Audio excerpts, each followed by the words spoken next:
हो मुंहिंजा अज़ीज़ो मुंहिंजा भाइरो इहे जेके राग ॻाईंदड़ जेके राग ॿुधंदड़ इन्हनि ते अल्लाह जी लानत वसंदी आहे। क़ुरान ॿुधी वरी राग ॿुधनि था चवंदा असांजी दिलनि ते असर कोन थो थिए।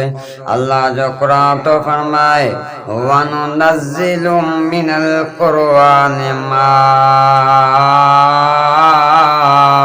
हुव शिफ़ाअ व रहमतुल लिल मुमिनीन।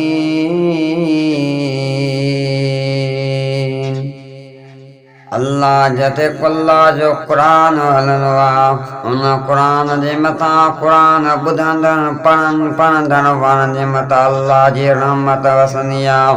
जेके राग ॻाईंदा राग ॿुधंदड़ उन्हनि जे मथां अल्लाह जी लानत वसंदी आहे। मास्टर मंज़ूर वॾो रागी थी गुज़रियो आहे, पंहिंजो पाण खे पाण ॻोल्ही हणी चयईं एतिरो ज़िंदगीअ मां तंग हुयो, परेशान हुयो, नाराज़ हुयो, मायूस हुयो जो पंहिंजो पाण खे ॻोल्ही हणी माराए छॾियईं। इन्हनि रागनि में इन्हनि ॻाईंदड़नि में सुकून न मिलंदो। अल्लाह जो क़ुरान थो फरमाए अला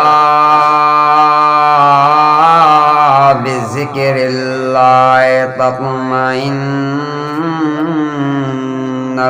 क़ुलूब।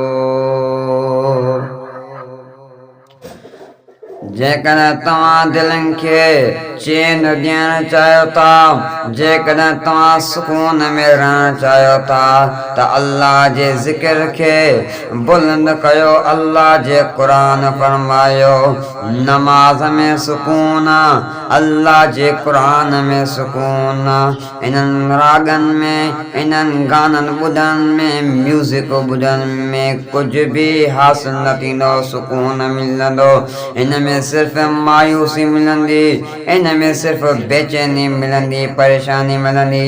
जेकॾहिं तव्हां सुकून वठणु चाहियो था त हली अचो अल्लाह जे ज़िक्र में क़ुरान जी तिलावत कयो, नमाज़ पढ़ो, तव्हांजी ज़िंदगी संवारजी वेंदी।